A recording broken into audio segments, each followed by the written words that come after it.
ਵਾਹਿਗੁਰੂ ਗੁਰੂ ਪਿਆਰੇ ਗੁਰੂ ਸਵਾਰੇ ਸਤ ਸੰਗਤ ਜਨੋ ਆਓ ਜੀ ਮੁਖ ਪਵਿੱਤਰ ਕਰੋ ਜੀ। ਵਾਹਿਗੁਰੂ ਜੀ ਕਾ ਖਾਲਸਾ ਵਾਹਿਗੁਰੂ ਜੀ ਕੀ ਫਤਿਹ। ਗੁਰੂ ਪਿਆਰਿਓ, ਸੱਚੇ ਪਾਤਸ਼ਾਹ ਦੀ ਗੁਰਬਾਣੀ ਆਪਾਂ ਨੂੰ ਮਿਲਾਪ ਦਾ ਰਾਹ ਦੱਸ ਰਹੀ ਹੈ। ਉਸ ਪਰਮਾਤਮਾ ਤੱਕ ਕਿਵੇਂ ਪਹੁੰਚਿਆ ਜਾਵੇ, ਉਹਦੇ ਵਿੱਚ ਸਭ ਤੋਂ ਜ਼ਰੂਰੀ ਚੀਜ਼, ਜਿਵੇਂ ਆਪਾਂ ਕੱਲ੍ਹ ਵੀ ਗੱਲ ਕਰ ਰਹੇ ਸੀ ਕਿ ਮਨ ਦੀ ਕਹਾਣੀ, ਕਿ ਮਨ ਕੀ ਹੈ, ਉਹ ਕਿੱਥੇ ਰਹਿੰਦਾ ਤੇ ਜੁੜੇਗਾ ਕਿਸ ਨਾਲ। ਸਮਝਾਉਂਦੇ ਆ ਮਹਾਰਾਜ, ਕਹਿੰਦੇ ਮਨ ਤੂੰ ਜੋਤ ਸਰੂਪ ਹੈ, ਆਪਣਾ ਮੂਲ ਪਛਾਣ। ਮਨ ਜੋਤ ਸਰੂਪ ਹੈ, ਉਹ ਜੋਤ ਆ ਤਾਰੇ ਵਰਗੀ, ਜਿਹਨੂੰ ਗੁਰੂ ਸਾਹਿਬ ਕਹਿੰਦੇ ਆ ਤਾਰਾ ਚੜਿਆ ਲੰਮਾ, ਤਾਰਾ ਚੜਿਆ ਲੰਮਾ ਕਿਉਂ ਨਦਰ ਨਿਹਾਲਿਆ ਰਾਮ। ਸਤਿਗੁਰ ਪੂਰ ਕਰਮਾ ਗੁਰ ਸ਼ਬਦ ਖਾਲਿਆ ਰਾਮ। ਗੁਰ ਸ਼ਬਦ ਖਾਲਿਆ ਸੱਚ ਸੰਭਾਲਿਆ ਅਹਨਿਸ ਤੇਜ ਵਿਚਾਰਿਆ। ਉੱਥੇ ਸਾਨੂੰ ਦੱਸਿਆ ਗਿਆ ਕਿ ਜਿਹੜਾ ਮਨ ਹੈ ਸਾਡਾ, ਉਹਦਾ ਪ੍ਰਕਾਸ਼ ਜਿਵੇਂ ਤਾਰਾ ਹੁੰਦਾ ਹੈ, ਇਸ ਤਰ੍ਹਾਂ ਦਾ ਉਹਦਾ ਪ੍ਰਕਾਸ਼ ਹੈ। ਉਹ ਅਸੀਂ ਸਾਰਿਆਂ ਨੇ ਕੋਸ਼ਿਸ਼ ਕਰਨੀ ਹੈ ਉਹਦਾ ਅਸੀਂ ਭੇਤ ਲਈਏ, ਉਹਨੂੰ ਅਸੀਂ ਦੇਖੀਏ, ਕਿਉਂਕਿ ਮਹਾਰਾਜ ਕਹਿੰਦੇ ਇਸ ਤਨ ਮੈਂ ਮਨ ਕੋਈ ਗੁਰਮੁਖ ਦੇਖਿਆ। ਇਸ ਤਨ ਦੇ ਵਿੱਚ ਮਨ ਕੋਈ ਗੁਰਮੁਖ ਦੇਖਦਾ ਹੈ ਤੇ ਅਸੀਂ ਗੁਰਮੁਖ ਬਣੀਏ। ਗੁਰਮੁਖ ਦਾ ਮਤਲਬ ਗੁਰੂ ਵੱਲ ਸਾਡਾ ਮੁਖ ਹੋਣਾ। ਹੁਣ ਸਾਨੂੰ ਸਮਝਾਇਆ ਕਿ ਉਹਦੇ ਵਾਸਤੇ ਉਹ ਸਾਨੂੰ ਦਿਸੇਗਾ ਤਾਂ ਜੇਕਰ ਅਸੀਂ ਗੁਰਬਾਣੀ ਗੁਰੂ ਦਾ ਉਪਦੇਸ਼ ਮੰਨ ਕੇ ਉਹਦੇ ਉੱਪਰ ਚੱਲਾਂਗੇ, ਗੁਰੂ ਦੀ ਮੰਨਾਂਗੇ। ਗੁਰ ਸਾਖੀ ਜੋਤ ਪ੍ਰਗਟ ਹੈ, ਗੁਰੂ ਦੀ ਸਿੱਖਿਆ ਦੁਆਰਾ ਜੋਤ ਪ੍ਰਗਟ ਹੋਣੀ ਹੈ। ਗੁਰੂ ਜੋਤ ਪ੍ਰਗਟ ਕਰ ਸਕਦਾ ਹੈ। ਸੋ ਪੰਜ ਪਿਆਰੇ ਵੀ ਗੁਰੂ ਨੇ ਤੇ ਗੁਰੂ ਗ੍ਰੰਥ ਸਾਹਿਬ ਜੀ ਗੁਰੂ ਤੇ ਸਤਿਗੁਰੂ ਦੋਵੇਂ ਨੇ। ਹੁਣ ਜਦੋਂ ਅਸੀਂ ਸ਼ੁਰੂਆਤ ਵਿੱਚ ਪੜ੍ਹਦੇ ਹਾਂ ਇੱਕ ਤੇ ਜਿਹੜਾ ਪੂਰਾ ਖੁੱਲ੍ਹਾ ਛੱਡਿਆ ਤਿੰਨ ਗੁਣ, ਤੇ ਚੌਥੇ ਵਿੱਚ ਕਿਵੇਂ ਸਮਾਉਣਾ ਕਿ ਸਭ ਤੋਂ ਪਹਿਲਾਂ ਸੱਚ ਸੀ, ਬ੍ਰਹਮ ਸੀ, ਹੁਣ ਵੀ ਹੈਗਾ ਤੇ ਅੱਗੇ ਵੀ ਰਹੇਗਾ। ਤੁਹਾਡੇ ਤੇ ਮੇਰੇ ਵਿਚਾਲੇ ਮਾਲਕ ਹੈ, ਆਪਣੇ ਬਾਅਦ ਵੀ ਮਾਲਕ ਹੈ, ਅੱਗੇ ਵੀ ਮਾਲਕ ਹੈ ਤੇ ਪਿੱਛੇ ਵੀ ਮਾਲਕ ਹੈ। ਉੱਥੇ ਫਿਰ ਸਾਨੂੰ ਸਮਝਾਇਆ ਇੱਕ ਤੇ ਫਿਰ ਪੂਰਾ ਖੁੱਲ੍ਹਾ ਛੱਡਤਾ ਕਿ ਤਿੰਨਾਂ ਗੁਣਾਂ 'ਚ ਕਿਵੇਂ ਆਇਆ ਤੇ ਵਾਪਸ ਚਾਰੇ ਪਾਸੇ ਉਹੀ ਉਹ ਹੈ, ਤਿੰਨਾਂ ਗੁਣਾਂ ਤੋਂ ਬਾਅਦ ਵੀ ਉਹ ਹੈ ਤੇ ਉਹਦੇ ਤੱਕ ਕਿਵੇਂ ਪਹੁੰਚਿਆ ਜਾਵੇ, ਉਹਦੀ ਫਿਰ ਪਛਾਣ ਕਰਾ ਰਹੇ। ਉਸ ਨਾਮ ਦੀ ਆਤਮਾ ਦੀ ਪਛਾਣ ਕਰਾ ਰਹੇ। ਮਨ ਦਾ ਵੀ ਆਪਾਂ ਭੇਤ ਲੈਂਦੇ ਹਾਂ, ਆਤਮਾ ਦਾ ਵੀ ਥੋੜ੍ਹਾ ਲਈਏ। ਹੁਣ ਆਤਮਾ ਦੀ ਪਛਾਣ ਕਰਾ ਰਹੇ ਆ, ਜਿਹਨੂੰ ਮੂਲ ਮੰਤਰ ਕਿਹਾ, ਜਿਹਨੂੰ ਸ਼ਬਦ ਕਿਹਾ, ਅਨਹਦ ਸ਼ਬਦ। ਉਹਨੂੰ ਕੀ ਕਿਹਾ? ਸਤਿਨਾਮ, ਜਿਹੜਾ ਆਪਾਂ ਮੂਲ ਮੰਤਰ ਕਹਿੰਦੇ ਹਾਂ। ਮਹਾਰਾਜ ਕਹਿੰਦੇ ਮੂਲ ਮੰਤਰ ਹਰ ਨਾਮ ਰਸਾਇਣ ਕਹੋ ਨਾਨਕ ਪੂਰਾ ਪਾਇਆ। ਨਾਮ ਜਿਹੜਾ ਰਸਾਂ ਦੀ ਖਾਣ, ਉਹ ਮੂਲ ਮੰਤਰ ਹੈ। ਮੁੱਢ ਦਾ ਉਪਦੇਸ਼, ਮੂਲ ਦਾ ਉਪਦੇਸ਼। ਹੁਣ ਕਹਿੰਦੇ ਸਤਿਨਾਮ, ਸੱਚ ਪਰਮਾਤਮਾ, ਉਹਦੇ ਮੁਖ ਵਿੱਚੋਂ ਨਿਕਲੀ ਹੋਈ ਆਵਾਜ਼, ਉਹਨੂੰ ਸਤਿਨਾਮ ਬੋਲਤਾ ਇਕੱਠਾ ਕਰਕੇ। ਕਰਤਾ ਪੁਰਖ, ਉਹ ਸਾਡੇ ਅੰਦਰ ਅਗਰ ਹੈਗਾ, ਜਿੱਥੇ ਵੀ ਉਹ ਹੈ ਨਾਮ, ਜਿੱਥੇ ਵੀ ਉਹ ਆਤਮਾ ਹੈ, ਨਾਮ ਸ਼ਬਦ ਹੈ, ਉਹ ਤਾਂ ਹੀ ਕੁਛ ਕਰ ਸਕਦਾ ਜੇ ਸ਼ਬਦ ਆਤਮਾ ਸ਼ਬਦ ਰੂਪ ਵਿੱਚ ਸਾਡੇ ਅੰਦਰ ਮੌਜੂਦ ਹੈ। ਜਿਵੇਂ ਕਹਿੰਦੇ ਆ ਹੁਕਮ ਬਿਨਾ ਝੂਲੇ ਨਹੀਂ ਪਾਤਾ, ਤੇ ਕਹਿੰਦੇ ਜੇਤਾ ਕੀਤਾ ਤੇਤਾ ਨਾਉ, ਬਿਨ ਨਾਮੇ ਨਾਹੀ ਕੋ ਥਾਉ। ਨਾਮ ਤੋਂ ਪਸਾਰਾ ਹੋਇਆ, ਇਸ ਕਰਕੇ ਨਾਮ ਤੋਂ ਬਿਨਾ ਕੋਈ ਵੀ ਥਾਂ ਹੈ ਨਹੀਂ। ਇਸ ਕਰਕੇ ਜੇ ਉਹ ਨਾਮ ਅੰਦਰ ਹੈ ਤਾਂ ਅਸੀਂ ਕੁਛ ਬੋਲ ਰਹੇ ਹਾਂ, ਸੁਣ ਰਹੇ ਹਾਂ, ਦੇਖ ਰਹੇ ਹਾਂ, ਕੰਮ ਕਰ ਰਹੇ ਹਾਂ। ਇਸ ਕਰਕੇ ਉਹਨੂੰ ਕਹਿੰਦੇ ਨੇ ਕਰਤਾ ਪੁਰਖ। ਪੁਰਖ ਕਿਉਂ ਕਹਿੰਦੇ ਨੇ? ਕਿਉਂਕਿ ਪੁਰਖ ਜਿਹੜਾ ਹੈ ਉਹ ਕਮਾਈ ਕਰਕੇ ਲਿਆਉਂਦਾ, ਉਹ ਰਸਤ ਲਿਆਉਂਦਾ ਹੈ ਤੇ ਇਸਤਰੀ ਖਾਂਦੀ ਹੈ, ਬਣਾਉਂਦੀ ਹੈ, ਆਪ ਹੀ ਖਾਂਦੀ, ਦੂਜਿਆਂ ਨੂੰ ਵੀ ਸਿਖਾਉਂਦੀ। ਉਹਨੂੰ ਕਰਤਾ ਪੁਰਖ ਇਸ ਕਰਕੇ ਕਿਹਾ ਹੈ, ਉਸ ਸ਼ਬਦ ਸਰੂਪ ਨੂੰ, ਪਰਮਾਤਮਾ ਦੀ ਆਵਾਜ਼ ਨੂੰ, ਕਿ ਉਹ ਕਰਨ ਵਾਲਾ ਹੈ। ਉਹ ਹੈ ਤਾਂ ਅਸੀਂ ਕੁਛ ਕਰ ਸਕਦੇ ਹਾਂ, ਤੇ ਪੁਰਖ ਉਹਦੇ ਵਿੱਚੋਂ ਅੰਮ੍ਰਿਤ ਆਉਂਦਾ ਹੈ, ਉਹ ਸਾਨੂੰ ਉਹ ਦਿੰਦਾ ਹੈ ਤੇ ਅਸੀਂ ਖਾਂਦੇ ਹਾਂ, ਆਪ ਵੀ ਖਾਂਦੇ ਹਾਂ ਤੇ ਅੱਗੇ ਦੂਜਿਆਂ ਨੂੰ ਵੀ ਸਿਖਾਉਂਦੇ ਹਾਂ। ਇਸ ਕਰਕੇ ਸਾਨੂੰ ਇਸਤਰੀ ਕਿਹਾ, ਠਾਕੁਰ ਏਕ ਸਬਾਈ ਨਾਰ, ਇਸ ਕਰਕੇ ਉਹਨੂੰ ਕਹਿੰਦਾ ਕਰਤਾ ਪੁਰਖ। ਹੁਣ ਜਿਹੜਾ ਸ਼ਬਦ ਹੈ, ਨਾਦ ਹੈ, ਉਹਨੂੰ ਕਿਸੇ ਦਾ ਡਰ ਨਹੀਂ, ਇਸ ਕਰਕੇ ਉਹਨੂੰ ਨਿਰਭਉ ਕਹਿ ਦਿੰਦਾ। ਉਹਨੂੰ ਡਰ ਨਾ ਹੋਣ ਕਰਕੇ, ਜਿਹਨੂੰ ਕਿਸੇ ਦਾ ਡਰ ਨਹੀਂ ਹੁੰਦਾ ਦੂਜਿਆਂ ਨੂੰ ਡਰਾਉਂਦਾ, ਪਰ ਉਹ ਡਰ ਨਾ ਹੋਣ ਦੇ, ਡਰ ਨਾ ਕਰਕੇ ਵੀ ਨਿਰਵੈਰ ਹੈ, ਦੂਜਿਆਂ ਨੂੰ ਡਰਾਉਂਦਾ ਨਹੀਂ। इस करके उन्होंने निर्वैर कहता। हुण फिर की है, कहते वो अकाल की मूरत है। शब्द जिहड़ा है वो सुनिया जा सकता है। परमात्मा तो शीशे वर्गा, सो तुम ही मैं बसै निरंतर नानक दर्पण ने। हुण वो जो प्रकाश रूप परमात्मा विचों निकली हुई जो जोत आत्मा दी, जिन्हों शब्द भी कहता, आवाज़ भी है ते प्रकाश भी है, वो अकाल की मूरत है। शब्द सुनेगा, उस शब्द का प्रकाश भी है। उस प्रकाश में असीं आत्मा भी कह देंगे, उस शब्द में आत्म रूप में साडे अंदर मौजूद है मालक। इस करके उन्हें कहते हैं अकाल की मूरत, अकाल मूरत। हुण वो जन्म मरण विच नहीं है, साडा मन आउण जाण विच है।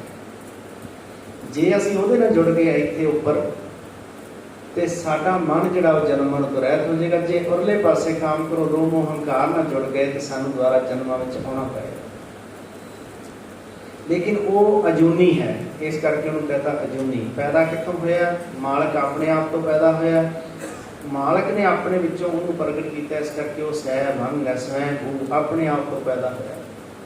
तो वो की है? गुर प्रसाद। उन्होंने शब्द नूं गुरु कहता, शब्द गुरु सुरत धुन चेला। तो जदों असीं उन्होंने सुनते हैं, चिमचे मरसे अमृत धारा मन पीवे सुन शब्द विचारा। अमृत पीने असीं उस शब्द नूं सुन के, तो इस करके उन्होंने गुर प्रसाद कहता। इसे करके आ प्रसाद इत्थे बनाया जाता।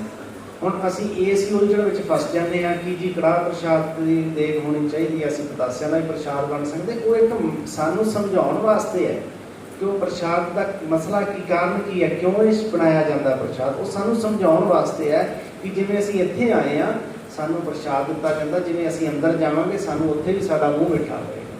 लेकिन असीं उन्हां उलझणां 'च ही फस के रह जाते हैं, इत्थों तक ही सीमित रह जाते हैं कि प्रसाद लियाउणा जरूरी है। तो फिर अंदर वाला प्रसाद कितने लवांगे? तो बहुत साल हो गए खांदे। अंदर वाले प्रसाद बारे की ख्याल है? वो बारे नहीं, कदे वो नहीं लेना। तो उधर साडा ख्याल नहीं है। ये सानूं सौखा लगता असीं कर लैंदे हां। नहीं, असीं इस चीज़ तो थोड़ा उपर उठीए, अंदर वाले प्रसाद वाल नूं मुड़ीए। हुण उहनूं कहता गुर प्रसाद। इहनूं सारे नूं आपां कहदे ने मूल दा जिहड़ा मुੱਢ दा उपदेश आ, ਉਹਦੀ ਇਹ सानू दस्या होया, ਉਹਦੇ बारे भी ਇਹੋ ਜਿਹਾ आ ਉਹਦੇ गुण ने, ਤੇ सानू ਇਹੋ ਜਿਹਾ बनना पेगा जिस नूं मिलना। हुण बनना किने आ? मन ने। हुण मन है जोत स्वरूप नेत्रां विच रहिंदा, इत्थों भजदा है मन। जदों ये भजदा विचारां विच जांदा है, उदों असीं इहनूं रोकना है। उदों असीं इहनूं रोकना है। इहनूं रोकण दा तरीका की है? कहंदे जो मंदिर को थामे थमन, तो गुर का शब्द मने अस्थमन। जिमें आ थम रहा है घर नूं, मंदिर नूं, गुरुद्वारे नूं, इस तरह गुरु का शब्द साडे वास्ते थम का रूप धारण कर दिंदा, थम बन जाता साडे वास्ते। हुण असीं उहदे नाल जुड़ना हुंदा है, लेकिन असीं उहदे नाल जुड़दे नहीं, क्योंकि साडा प्यार है नहीं। जिन्ना चिर प्यार नहीं, उन्ना चिर असीं परमात्मा की प्राप्ति नहीं कर सकते। तो सानूं डर भी है नहीं रब दा, उन्ना चिर भी असीं प्राप्ति नहीं कर सकते। डर ते प्यार दो ही चीज़ां ने। निर्मल भाव पाया जाता, निर्मल डर होवे सानूं। हुण ये चीज़ जिहड़ी है सानूं मालक तो दूर करी बैठी है, जिहदे वल असीं ध्यान नहीं कर रहे। असीं कोशिश कर रहे हैं शायद असीं ज़्यादा सिमरन वध टाइम ला लांगे तो प्राप्ति हो जाएगी। टाइम कोई जिन्ना मर्जी वधाई जाए, जे वो आपदे जीवन च बदलाव नहीं लियाएगा, मन नूं नहीं जगाएगा, सुत्ता होया मन देखना है कि मन सुत्ता पिया, सिमरन कौन करी जाता है? ये ख्याल करना है इस चीज़ का। रसना बोल रही है वाहेगुरू वाहेगुरू। गुरु साहब कहते राम राम करता सब जग फिर राम ना पाया जाए। क्यों कहते? राम कहने में भेद है। भेद की है कि मन नूं पहला सुनन की अवस्था च लेके जाओ। मन ने सुनना है, मन सुने, रसना उचरे हर श्रवण सुने सो उधरे मिता। सानू दस्या पार किवें होवांगे? संगत विच आउणे आ ते पार होना किवें है? जेड़ा रसना द्वारा बोल के कन्ना द्वारा सुनेगा वो ही पार होएगा। जे कला रसना द्वारा बोली के पार नहीं हो सकते, भला कोई सारी उम्र लगा है। लेकिन इस चीज़ को असीं होर पासे लै जांदे हां। ये हौसला सिੱਟਣ वालियां गल्लां नहीं गियां, ये मन नूं जगाउण वालियां गल्लां ने, हौसला ਵਧਾਉਣ वालियां गल्लां ने। असीं अपने अंदर झाती मारीए कि असीं कर की रहे हैं, कित्थों तक पहुंचा साडा मन, की प्राप्ति हुई है सानूं। असीं देखना है ना कि असीं कच्ची पई लिखी हाँ कि कोई अगली क्लास च भी पहुंचे हैं। ये देखना जरूरी है। जे असीं ये नहीं देखांगे, उत्थे ही खड़े रहांगे, फिर किवें गल बनेगी? सो मन का भेद लेना बहुत जरूरी है। जिवें आपां कल भी गल कर रहे सां कि मन विचारीए, मन कित्थे है? शरीर दीयां क्रियावां चल रही ने, शरीर काम कर रहा है, मन कित्थे है साडा? कि मन उत्ते हाजिर हैगा? आ हुण अरदास होएगी, ख्याल करिया जे आपो अपने अंदर कोई जाना पूरी अरदास च हाजिर होकर बिठाया जे, अरदास विच हाजिर होकर दिखाओ, फिर पता लगूगा कि असीं कित्थे हां, कित्थे खड़े हां। पूरा ध्यान उत्थे होवे अरदास दे विच, एक पल भी मन नूं बाहर ना जाण देईए। वेख्या वेखांगे आपां, हुणे आपां करांगे सारी अरदास ते वेख्या जे कि मन ठहरदा अरदास विच कि भजन दा भजूगा। कीर्तन सोला पढ़िया जाएगा, वेखना आपां कि कीर्तन सोला पढ़दे मन इत्थे है कि बाहर भज गया। ख्याल करना इस चीज़ का, जे बाहर भज्या तो ख्याल करना कि हजे साडा मन बहुत दूर है, हजे प्रीत नहीं है, हजे मन नहीं साडा इत्थे हाजिर, तन बैठा है। जे तन बैठा मन हाजिर नहीं, वो कीर्तन सोला किहनूं सुनाया जा रहा है? ते पढ़ने वाले ने भी ख्याल करना है कि मैं पढ़ रहा, कि मैं हाजिर हाँ। लेकिन ये गल्लां कौड़ियां लगणगीਆਂ, क्योंकि जिहड़ा जगाउण वाला है, हलूणन वाली गल है, वो हमेशा सानूं दुख दिंदी है, तंग करदी है, साडी हौमे नूं ठेस वजदी है। कोशिश करनी सारिਆਂ ने आपां अरदास विच शामिल होईए, बिल्कुल मन साडा पासे ना जावे जिन्ना चिर अरदास हो रही है। हुण ਉਹਦੀ एक सौखी ਜਿਹੀ उदाहरण दे दिंदा भी की मन हाजिर हुंदा कि नहीं हुंदा। आपां नूं जदों अरदास आपां करदे आपां नूं किहा जांदा है कि बोलो जी वाहिगुरू, लेकिन एक जगह तो सानूं किहा नहीं जाता बोलो जी वाहिगुरू, उत्थों भी असीं बोल दिंदे। वो कदों किहा जांदा? जिन्हों आप कहने प्रथमे सरबत खालसा जी की अरदास है जी, सरबत खालसा जी को, उथे नहीं क्या बोलो जी वाहेगुरू, उथे क्या सरबत खालसा जी को वाहेगुरू वाहेगुरू वाहेगुरू नाम चित आवे। उथे असीं बोलण नूं नहीं किहा सानूं, असीं उत्थे भी नाल बोली जाने वाहेगुरू वाहेगुरू वाहेगुरू नाम चित आवे। नहीं, उत्थे जिहड़ा अरदास कर रहा सैं कल्ला उहने बोलना हुंदा। लेकिन असीं बटन वांगरां जिवें चलदे आ ना, बटन दब्बिया पक्खे दा पक्खा चली जांदा, असीं भी उवें चली जांदे आ। नहीं, ख्याल करना इस चीज़ का कि उदों सानूं बोलण वास्ते नहीं किया, जो सानूं बोलण वास्ते कहते उदों कहते बोलो जी वाहेगुरू, बोलो जी वाहेगुरू, लेकिन उदों सानूं बोलण वास्ते नहीं किया, उदों सारे खालसे नूं क्या की चेता आवे कि सारे खालसे की अरदास आ। ते की असीं उत्थे हाजिर हैगे, जिहड़ा हाजिर वो बोलदा नहीं, वो कहंदा सारे खालसे की अरदास है, सारे खालसे नूं कहा जा रहा है कि तैनूं वाहेगुरू वाहेगुरू वाहेगुरू नाम चेते आवे। उदों ख्याल करना मैनूं चेते च आवे, ये भुल्ले ना। लेकिन जे बाहर जाके भुल गया, फिर असीं उस गल नूं बाहर तक नहीं गए, इत्थे ही छड्ड गए। ये असीं कमी करते हैं बहुत वड्डी, जिहड़ी साडे विच कमी है, जिथों सानूं प्राप्ति नहीं हुंदी। ये कमियां ने साडियां, साडा मन नहीं हाजिर हुंदा उत्ते। ये ख्याल करना, जे मन हाजिर है उदों नाल नहीं बोलेगा, उदों सिर्फ सुनेगा। फिर असीं उस बाद कहने जी सतनाम वाहेगुरू, आप ही असीं क्या सरबत खालसा जी को वाहेगुरू वाहेगुरू वाहेगुरू नाम चेता आवे, तो फिर असीं जपाउण लग पैंदे सतनाम वाहेगुरू। उदों भी साडा मन सुत्ता है, जे जागदा होवे उदों असीं खुद ही कहा कि वाहेगुरू वाहेगुरू वाहेगुरू चेता आवे। सतनाम तां अंदर है, वाहेगुरू चेते करके सतनाम तक पहुंचना है। सतनाम का मतलब सच्चा नाम, ते सच्चा नाम अंदर गुप्त पिया है, गुप्ता नाम वरते विच कलयुग नाम गुप्त पिया है, उन्हें प्रगट करना है। प्रगट किवें होएगा? प्रभु का सिमरन अनहद चमत्कार, प्रभु का सिमरन करांगे तो सतनाम प्रगट होएगा।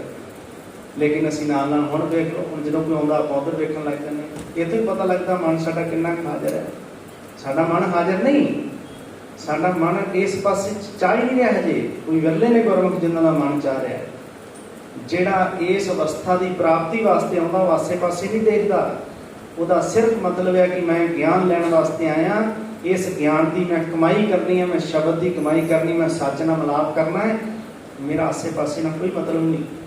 स्टूडेंट जो पढ़ते हैं क्लास के बच्चे पढ़न जाते हैं, जोड़ा बच्चा आसे पासे वेखी जाता पढ़ाई च कदे कामयाब नहीं होता, फेल ही होएगा। वो पढ़ाई च उही कामयाब होगा, टीचर पढ़ा रहा है, उसका पूरा ध्यान उत्थे होवे। इत्थे टीचर बोलते हैं, गुरु साहब का हुक्मनामा चल रहा होंदा, साडा मन किते होर गया होंदा है, गुरु साहब के बचन इत्थे चल रहे हैं, सोला साहब असीं किते होर सैरां करते फिरदे हैं। विद्यार्थी असीं अच्छे नहीं बन पा रहे, ਤੇ ਜਿਹੜਾ ਅੱਛਾ ਵਿਦਿਆਰਥੀ ਉਹ ਕੀਰਤਨ ਸੋਲਾ ਸੁਣਦਾ, ਇੱਕ ਇੱਕ ਸ਼ਬਦ ਨੂੰ ਧਿਆਨ ਨਾਲ ਸੁਣਦਾ, ਕੀ ਕਹਿ ਰਹੇ ਮਹਾਰਾਜ। ਤੇ ਜਿਹੜਾ ਧਿਆਨ ਨਾਲ ਸੁਣਦਾ ਉਹ ਫਿਰ ਵਿਚਾਰ ਕਰਦਾ ਹੈ। ਜਦੋਂ ਅਸੀਂ ਪੜ੍ਹਿਆ ਸੁਣਿਆ ਕਾਮ ਕ੍ਰੋਧ ਨਗਰ ਬਹੁ ਭਰਿਆ, ਉਦੋਂ ਆਪਦੇ ਅੰਦਰ ਝਾਤੀ ਮਾਰਦੀ, ਮੇਰਾ ਵੀ ਭਰਿਆ ਪਿਆ ਨਗਰ ਕਾਮ ਕ੍ਰੋਧ ਨਾਲ ਕਿ ਖਾਲੀ ਹੋ ਚੁੱਕਿਆ। ਉਦੋਂ ਵੇਖਣਾ, ਮਨ ਨੇ ਵਿਚਾਰ ਕਰਨੀ ਹੈ, ਮੈਨੂੰ ਗੁੱਸਾ ਆਉਂਦਾ ਹੈ, ਮੇਰੇ ਅੰਦਰ ਕਾਮਨਾਵਾਂ ਹੈ, ਕਾਮ ਵਾਸ਼ਨਾ ਹੈਗੀ ਹੈ, ਫਿਰ ਮੇਰਾ ਵੀ ਤਾਂ ਭਰਿਆ ਪਿਆ ਅੰਦਰ। ਲੇਕਿਨ ਸਾਡੇ ਉੱਪਰ ਕੋਈ ਉਹਦਾ ਅਸਰ ਨਹੀਂ। क्यों? कबीर साचा सतगुरु क्या करे जो सिखा में चोक, अंधे एक न लागे जो बांस बजाई। वो इधरों पाई ते इधरों कण चुकी हवा, बांस विचों वो हालत हो गई। प्यार नहीं है साडा। जे प्यार होगा, जो गुरु साहब कहते इन बिन असी पूरा हाजिर उत्थे रवांगे, कि असी पासे नहीं जाना, इत्थे ही हाजिर रहना। मसा ते कोई समा कढ़दे हैं, कोई घंटा 2 घंटे, ਉਹਦੇ ਵਿੱਚ ਹੀ ਅਸੀਂ ਬਾਹਰ ਭੱਜੇ ਫਿਰਦੇ ਹਾਂ, ਤੇ ਬਾਕੀ ਤਾਂ ਸਾਰਾ ਦਿਨ ਰਹਿੰਦੇ ਹੀ ਬਾਹਰ ਆ। ਤੇ ਜੇ ਇੱਥੇ ਵੀ ਆ ਕੇ ਆਪਾਂ ਬਾਹਰ ਰਹੇ, ਫਿਰ ਪ੍ਰਾਪਤੀ ਕਦੋਂ ਹੋਏਗੀ? ਫਿਰ ਰੱਬ ਨੂੰ ਕਦੋਂ ਮਿਲਾਂਗੇ? ਫਿਰ ਗੱਲਾਂ ਆਪਾਂ ਕਰਦੇ, ਮਾਲਕ ਦੀ ਮਿਲਣ ਦੀਆਂ ਜਾਂ ਦੁੱਧੀਆਂ ਦੀਆਂ ਕਿਵੇਂ ਕਰਾਂਗੇ, ਕਿਵੇਂ ਉੱਥੋਂ ਤੱਕ ਪਹੁੰਚਾਂਗੇ, ਕਿਵੇਂ ਸ਼ਬਦ ਸੁਣੇਗਾ, ਅੰਮ੍ਰਿਤ ਕਿਵੇਂ ਆਏਗਾ? ਆਪਦੇ ਅੰਦਰ ਦੇਖਣਾ ਕਿ ਮੈਨੂੰ ਅੰਮ੍ਰਿਤ ਆਇਆ। ਜੇ ਮੈਨੂੰ ਅੰਮ੍ਰਿਤ ਨਹੀਂ ਆਇਆ, ਕਮੀ ਕਿੱਥੇ ਹੈ? ਗੁਰੂ ਸਾਹਿਬ ਵਿੱਚ ਕਮੀ ਹੈ ਕਿ ਮੇਰੇ ਵਿੱਚ? ਗੁਰੂ ਵਿੱਚ ਕੋਈ ਕਮੀ ਨਹੀਂ, ਕਮੀ ਸਾਡੇ ਵਿੱਚ ਹੈ। ਜਦੋਂ ਆਪਣੀ ਕਮੀ ਦੇਖਾਂਗੇ, ਕਿੱਥੇ ਕਮੀ, ਕਿਉਂ ਨਹੀਂ ਅੰਮ੍ਰਿਤ ਆ ਰਿਹਾ? ਕਹਿੰਦੇ ਅੰਮ੍ਰਿਤ ਪੀਆ ਸਤਿਗੁਰ ਦੀਆ, ਸਤਿਗੁਰੂ ਨੇ ਦਿੱਤਾ, ਹੁਣ ਸਤਿਗੁਰੂ ਕਿਉਂ ਨਹੀਂ ਦੇ ਰਿਹਾ? ਸਤਿਗੁਰੂ ਨੇ ਦੇਣਾ ਨਾ, ਅੰਮ੍ਰਿਤ ਕਿਉਂ ਨਹੀਂ ਦੇ ਰਿਹਾ? ਕਿਉਂਕਿ ਅਸੀਂ ਤਾਂ ਉਹਨਾਂ ਦਾ ਸੰਗ ਕਰਦੇ ਫਿਰਦੇ ਹਾਂ, ਕਾਮ ਕਰੋ ਨੂੰ ਮੰਗ ਕਰਦਾ, ਅੰਮ੍ਰਿਤ ਕਿੱਥੋਂ ਆਵੇ? ਦੂਜਿਆਂ ਨੂੰ ਸਰਟੀਫਿਕੇਟ ਵੰਡ ਰਹੇ ਆ, ਦੂਜਿਆਂ ਨੂੰ ਸਰਟੀਫਿਕੇਟ ਵੰਡ ਰਹੇ ਆ ਜੱਜ ਬਣ ਕੇ, ਕਿ ਫਲਾਨਾ ਇਹਦੇ ਵਿੱਚ, ਉਹਦੇ ਵਿੱਚ ਆਹ ਚੀਜ਼ ਆ ਜੀ, ਕਿਸੇ ਦੇ ਇਹਦੇ ਕਾਮ ਵਾਸ਼ਨਾ 'ਚ ਫਸਿਆ ਜੀ, ਇਹ ਕ੍ਰੋਧ 'ਚ ਹੈ ਜੀ, ਇਹਦੇ 'ਚ ਲੋਭ ਬੜਾ ਜੀ, ਇਹਦੇ 'ਚ ਮੋਹ ਬੜਾ ਜੀ, ਇਹਦੇ 'ਚ ਹੰਕਾਰ ਬੜਾ ਜੀ। ਦੂਜਿਆਂ ਨੂੰ ਤਾਂ ਸਰਟੀਫਿਕੇਟ ਵੰਡ ਰਹੇ ਆ, ਲੇਕਿਨ ਆਪਣਾ ਨਹੀਂ ਪਤਾ, ਕਿਉਂਕਿ ਮਨ ਸੁੱਤਾ ਹੈ। ਜਦੋਂ ਆਪਣੇ ਅੰਦਰ ਝਾਤੀ ਮਾਰਾਂਗੇ, ਪਤਾ ਲੱਗੂ ਮੈਨੂੰ ਅੰਮ੍ਰਿਤ ਆਇਆ, ਮੈਂ ਮਨ ਦੇਖਿਆ, ਮੈਂ ਆਤਮਾ ਦੇਖੀ, ਮੈਂ ਬ੍ਰਹਮ ਨੂੰ ਦੇਖਿਆ, ਮੈਂ ਨਾਦ ਸੁਣ ਰਿਹਾ ਕਿ ਨਹੀਂ ਸੁਣ ਰਿਹਾ। ਜਦੋਂ ਮੈਨੂੰ ਹੀ ਇਹ ਪ੍ਰਾਪਤੀ ਨਹੀਂ ਹੋਈ, ਤੇ ਫਿਰ ਮੈਂ ਦੂਜਿਆਂ ਨੂੰ ਕਿਉਂ ਸਰਟੀਫਿਕੇਟ ਵੰਡਾ? ਆਪਦੀ ਵਾਰੀ ਅਸੀਂ ਵਕੀਲ ਬਣ ਜਾਂਦੇ ਹਾਂ, ਜਦੋਂ ਸਾਡੀ ਵਾਰੀ ਆਉਂਦੀ ਉਦੋਂ ਅਸੀਂ ਵਕੀਲ ਬਣ ਜਾਂਦੇ ਹਾਂ, ਆਪਣਾ ਬਚਾਅ ਕਰਦੇ ਹਾਂ। ਨਹੀਂ ਜੀ ਅਸੀਂ ਤਾਂ ਬਹੁਤ ਅੱਛੇ ਹਾਂ, ਨਹੀਂ ਗੱਲੀਂ ਅਸੀਂ ਚੰਗੀਆਂ, ਗੱਲਾਂ ਨਾਲ ਤਾਂ ਅਸੀਂ ਚੰਗੇ ਹਾਂ, ਪਰ ਆਚਾਰੀ ਬੁਰੀਆਂ, ਮਨੋਂ ਕਸੁੱਧਾਂ ਕਾਲੀਆਂ, ਬਾਹਰ ਚਿੱਟੀਆਂ। ਇਹ ਆਪਣੇ ਅੰਦਰ ਆਪਾਂ ਝਾਤੀ ਮਾਰਨੀ ਹੈ। ਸਾਰੇ ਜਣੇ ਜਦੋਂ ਆਪਾਂ ਆਪਣੇ ਅੰਦਰ ਝਾਤੀ ਮਾਰਾਂਗੇ, ਦੇਖਾਂਗੇ ਕਿੱਥੇ ਕਮੀਆਂ, ਆਪਣੀਆਂ ਕਮੀਆਂ ਦੂਰ ਕਰਨ ਵੱਲ ਆਵਾਂਗੇ, ਉਦੋਂ ਹੀ ਪ੍ਰਾਪਤੀ ਹੋਣੀ ਹੈ। ਮਹਾਰਾਜ ਕਹਿੰਦੇ ਇੱਕ ਫਿਰੇ ਇੱਕ ਨੇਰੇ ਕਰੇ ਗੱਲਾਂ, ਗੱਲੀ ਕਿਨੇ ਨਾ ਪਾਇਆ। ਗੱਲਾਂ ਨਾਲ ਨਹੀਂ ਪ੍ਰਾਪਤੀ ਹੋਣੀ। ਪ੍ਰਾਪਤੀ ਹੋਣੀ ਹੈ ਪਿਆਰ ਨਾਲ, ਪ੍ਰਾਪਤੀ ਹੋਣੀ ਹੈ ਤੜਫ ਨਾਲ, ਵੈਰਾਗ ਨਾਲ, ਆਪਦੇ ਅੰਦਰ ਝਾਤੀ ਮਾਰ ਕੇ ਆਪਣੀਆਂ ਕਮੀਆਂ ਨੂੰ ਦੇਖ ਕੇ, ਕਿੱਥੇ ਕਮੀ ਹੈ ਮੇਰੇ ਵਿੱਚ, ਉਸ ਕਮੀ ਨੂੰ ਮੈਂ ਦੂਰ ਕਰਾਂ, ਕਿਉਂਕਿ ਮੈਂ ਰੱਬ ਨੂੰ ਮਿਲਣਾ। ਅਸੀਂ ਦੂਜਿਆਂ ਨੂੰ ਨਹੀਂ ਵੇਖਣਾ ਕੌਣ ਕੀ ਕਰ ਰਿਹਾ, ਅਸੀਂ ਮਿਲਣਾ ਰੱਬ ਨੂੰ। ਸਾਨੂੰ ਨਹੀਂ, ਸਾਨੂੰ ਸ਼ਬਦ ਨਹੀਂ ਸੁਣ ਰਿਹਾ, ਸਾਨੂੰ ਅੰਮ੍ਰਿਤ ਨਹੀਂ ਆ ਰਿਹਾ, ਸਾਨੂੰ ਪ੍ਰਕਾਸ਼ ਨਹੀਂ ਹੋ ਰਿਹਾ। ਮੇਰੇ ਅੰਦਰ ਕਾਮ ਕਰੋ ਨਗਰੀ ਭਰੀ ਪਈ ਹੈ, ਤੇ ਉਹਦਾ ਖੰਡਨ ਕੀਤਾ ਜਾ ਰਿਹਾ। ਲੇਕਿਨ ਅਸੀਂ ਅਗਰ ਉਸ ਪਾਸੇ ਨਹੀਂ ਤੁਰ ਪਾ ਰਹੇ, ਤੇ ਕਮੀ ਸਾਡੇ ਵਿੱਚ ਹੈ। ਅਸੀਂ ਖਿਆਲ ਹੀ ਨਹੀਂ ਕਰ ਪਾ ਰਹੇ ਆਪਣੇ ਆਪ ਦਾ, ਆਪਣੇ ਆਪ ਬਾਰੇ ਕੋਈ ਖਿਆਲ ਹੀ ਨਹੀਂ ਸਾਡਾ। ਨਾਨਕ ਗੁਰੂ ਸਾਹਿਬ ਕਹਿੰਦੇ ਆ, ਨਾਨਕ ਬਿਨ ਆਪਾ ਚੀਨੇ ਮਿਟੇ ਨਾ ਭਰਮ ਕੀ ਕਾਈ। ਜਿੰਨਾ ਚਿਰ ਆਪਣੇ ਆਪ ਦੀ ਵਿਚਾਰ ਨਹੀਂ ਕੀਤੀ, ਭਰਮ ਦੀ ਕਾਈ ਨਹੀਂ ਮਿਟਣੀ। ਜਦੋਂ ਭਰਮ ਦੀ ਕਾਈ ਹੁਣ ਤੇ ਜੰਮੀ ਥੱਲੇ ਪਾਣੀ ਹੈ, ਉਹ ਪ੍ਰਾਪਤ ਕਿਵੇਂ ਹੋਏਗਾ? ਪੀਵਾਂਗੇ ਕਿਵੇਂ? ਹੈ ਤਾਂ ਕੋਲ ਹੀ ਸਾਡੇ, ਲੇਕਿਨ ਉੱਪਰ ਕਾਈ ਜੰਮੀ ਪਈ ਹੈ। ਕਾਈ ਨੂੰ ਪਾਸੇ ਕਰਨਾ ਪਏਗਾ, ਫੇਰ ਹੀ ਥੱਲੋਂ ਅੰਮ੍ਰਿਤ ਵਰਗਾ ਜਲ ਬਾਹਰ ਨਿਕਲਦਾ, ਫੇਰ ਹੀ ਪੀਤਾ ਜਾਂਦਾ। ਹੁਣ ਵੇਖਣਾ ਅਸੀਂ, ਕਹਿੰਦੇ ਘਰ ਹੀ ਮੈਂ ਅੰਮ੍ਰਿਤ ਭਰਪੂਰ ਹੈ, ਮਨਮੁਖਾਂ ਸਾਧ ਨਾ ਪਾਇਆ। ਹੁਣ ਇੱਥੇ ਰੁਕਣਾ ਅਸੀਂ। ਉਹ ਕਹਿੰਦੇ ਘਰ ਹੀ ਮੈਂ ਅੰਮ੍ਰਿਤ ਭਰਪੂਰ ਹੈ, ਮਨ ਮੁਖਾਂ ਸਾਧ ਨਾ ਪਾਇਆ। ਇੱਥੇ ਰੁਕ ਜਾਣਾ ਅਸੀਂ, ਕਿ ਮੈਨੂੰ ਅੰਮ੍ਰਿਤ ਆ ਰਿਹਾ। ਜਦੋਂ ਦੇਖਿਆ ਕਿ ਮੈਨੂੰ ਨਹੀਂ ਆ ਰਿਹਾ, ਉਹ ਕਹਿੰਦੇ ਮਨ ਮੁਖਾਂ ਸਾਧ ਨਾ ਪਾਇਆ, ਕਿ ਮਨਮੁਖ ਨੂੰ ਅੰਮ੍ਰਿਤ ਨਹੀਂ ਆਉਂਦਾ। ਉੱਥੇ ਵੇਖਣਾ ਮੈਂ ਮਨਮੁਖ ਹੋ ਗਿਆ। ਉੱਥੇ ਆਪਣੇ ਆਪ ਨੂੰ ਮਨਮੁਖ ਮੰਨਣਾ ਹੈ, ਲੇਕਿਨ ਅਸੀਂ ਮੰਨਣ ਨੂੰ ਤਿਆਰ ਨਹੀਂ। ਅਸੀਂ ਕਹਿੰਦੇ ਅਸੀਂ ਤਾਂ ਗੁਰਮੁਖ ਹਾਂ ਜੀ। ਮਹਾਰਾਜ ਕਹਿੰਦੇ ਜਿਨ ਗੁਰਮੁਖ ਨਾਮ ਨਾ ਬੂਝਿਆ, ਮਰ ਜਨਮੇ ਆਵੇਂ ਜਾਏ। ਲੇਕਿਨ ਅਸੀਂ ਆਪਣੇ ਨੂੰ ਸਰਟੀਫਿਕੇਟ ਦੇਈ ਬੈਠੇ ਹਾਂ, ਅਸੀਂ ਤਾਂ ਪਹੁੰਚੇ ਹੋਏ ਹਾਂ ਜੀ। ਸਭ ਕਹਤੇ ਹੈ ਪਾਇਆ ਘਾਟ ਨਾ ਕਿਸੇ ਕਹਾਇਆ। ਨਹੀਂ, ਫਿਰ ਕਿੱਥੋਂ ਗੱਲ ਬਣੇਗੀ? ਅਸੀਂ ਆਪਣੇ ਤੇ ਲੈਣਾ ਉਸ ਗੱਲ ਨੂੰ, ਕਿ ਗੁਰੂ ਮੈਨੂੰ ਕਹਿ ਰਿਹਾ ਕਿ ਮਨਮੁਖਾਂ ਸਾਧ ਨਾ ਪਾਇਆ, ਜਿਉ ਕਸਤੂਰੀ ਮਿਰਗ ਨਾ ਜਾਣੇ, ਭਰਮ ਦਾ ਭਰਮ ਭੁਲਾਇਆ। ਮਿਰਗ ਦੇ नाभि च कस्तूरी हुंदी है, उसकी खुशबू बहुत हुंदी है, बाहर फुल्लां च भालदा फिरदा है, असीं भी बाहर भालदे फिरदे हैं लेकिन अंदर नहीं अपने जांदे। महाराज कहते अंतर तेरे निधान है, तू बाहर वस्त ना भाल, लेकिन असीं बाहर वस्तु की भाल च लगे हुए हैं। सो गुरमुख प्यारे कोशिश करिए, मन उही जागूगा जिहड़ा कोशिश करूगा अपने अंदर जाण दी। कल्ला जापता नहीं पूरा करना भी हाँ जी असीं संगत करते आ गए जी ते कर लिया जी सारा कुछ ठीक है, सिमरन करके घर में चले गए जी, कोई मन की अवस्था बनी नहीं, उत्थे दे उत्थे खड़े हैं। नहीं, असीं विचारना है कि मैं कमी अपनी दूर करनी है। मेरा गुरु मैनूं रोज समझा रहा है कि कसम विसारे दे कम जात, देखना कि मैनूं कसम विसरदा, बिल्कुल विसरदा। जे विसरदा तो मैनूं कह रहे हो, जिन हर हर हर रस नाम ना पाया ते भागहीन जन पास। मैनू हरी का रस नहीं आ रहा, मैं भी भागा तो हीना ते जमा दे बस हाँ। असीं दूजिआं नूं गल्लां सुणाउने आ कि जम आउणगे इस तरह कुटणगे, इस तरह कुटणगे। अपने ते भी ख्याल करना कि मेरी बारी भी आई, क्योंकि हरी का रस मैनू भी नहीं आ रहा। कहो कबीर सुन मन मेरे, यही हवाल होएंगे तेरे, फिर जम सानू भी लैण आ सकते हैं। इसका ख्याल करना है। जिहड़ा मन जागदा है, जिहड़ा मन जागण की कोशिश कर रहा, जग्यासू है, वो पहला अपनी गल करता है कि मेरे अंदर किते कमी तो नहीं, मेरे विच कमी तो नहीं पै गई। वो तत्काल ही सतगुरु के तरले करता है कि हम मैले तुम उज्जल करते, हम निर्गुण तू दाता, हम मूर्ख तुम चतुर सियाणे, तू सर्व कला का ज्ञाता। माधो हम ऐसे तू ऐसा, सच्चे पातशाह कृपा कर। वो तरला करता, राम मैया हम बारक तेरा, काहे ना खंड से अवगुण तेरा। मेरा भी अवगुण क्यों नहीं तुसी खंडन करते, मैं तेरा बच्चा पातशाह, मेरे ते कृपा कर, मेरे ते बख्शिश कर, मैं भुल गया। हम अंधले अंध विखे बिखराती, विखे बिखराते क्यों चाले गुर चाली।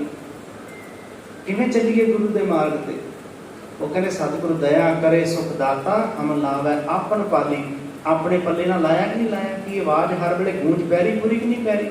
जे नहीं पैरी हजे सानू पल्ले ना नहीं लाया, अपने आप ना 100 च 100 नंबर दे चलिए भी हाँ असीं पल्ले ना लगे हुए, नहीं लगे हजे, पल्ले ना लग गए तो सानू अमृत आएगा, सानू नाद सुनेगा, उच्ची आवाज में अमृत भी आएगा। साडे सामने आ ब्रह्म, हर वेले सानू दिसेगा सामने। सदा अंग संगे, उन्हें वेख्या तो लिखिया सदा अंग संगे अपंगन तूते। जे सदा अंग संग सानू नहीं दिस रहा तो असीं कोशिश करिए सानू दिसे, ते जे किसी नूं दिसिया उन्होंने पूछिए प्यारे तुहानूं दिसिया सानू भी दस दो। लेकिन असीं तां सर्टिफिकेट वंडण ते लगे हैं, जज ते वकील बने हुए हैं।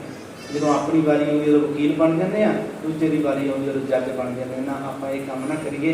सो समा हो गया, सिमरन करके समाप्ति करिए, उद्यम करिए, कोशिश करिए, उपराला करिए कि ये मैनू उपदेश दिता जा रहा है। हुण मेरी बेनती आपकी तो चरणों च कल भी आपकी दसिया सी कि मन नूं कोशिश करनी हर वेले जगाउण दी, छोटियां छोटियां चीज़ां ते जगाउण की कोशिश करनी है। इशनान कर रहे हैं तो उत्थे ही रहना है, रोटी खा रहे हैं प्रसादा छक रहे उत्थे ही हाजिर रहना, पासे आसे नहीं जाना। जिहड़ा भी काम कर रहे हैं मन उत्थे हाजिर रहे कि देखे कि शरीर दी क्रियावां किवें चल रही हैं।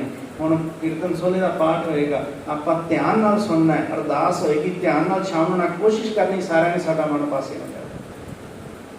फिर वेखांगे आनंद किवें बनदा है, बनेगा आनंद जे हाजिर होवांगे। कोशिश करनी आपां सारिਆਂ ने, बेनती आप जी दे चरणों में सारे कोशिश करियो कि आपां हाजिर रहिए।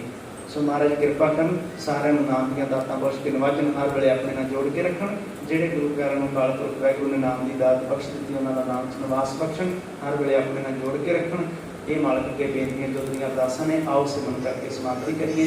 सो करो जी नेत्र बंद, अखां बंद करके सत्य नूं ध्यान नूं करना च लैणा। अंदर दा स्वागत वाहे उपर जरूर बोलना है, आपको अपने कन्नां द्वारा पूरे ध्यान नाल अपनी आवाज़ नूं सुनना है। मालिक के बेनती कर लिए, दीन दयाल भरोसे तेरे सब परिवार चढ़ाया बेड़े, जां तिस भावे तां हुक्म मनावे, इस बेड़े तो अवतार लंघावे। वाहिगुरू जी का खालसा, वाहिगुरू जी की फतेह। करो जी कृपा। वाहिगुरू वाहिगुरू वाहिगुरू वाहिगुरू वाहिगुरू वाहिगुरू वाहिगुरू वाहिगुरू वाहिगुरू वाहिगुरू वाहिगुरू वाहिगुरू वाहिगुरू वाहिगुरू वाहिगुरू वाहिगुरू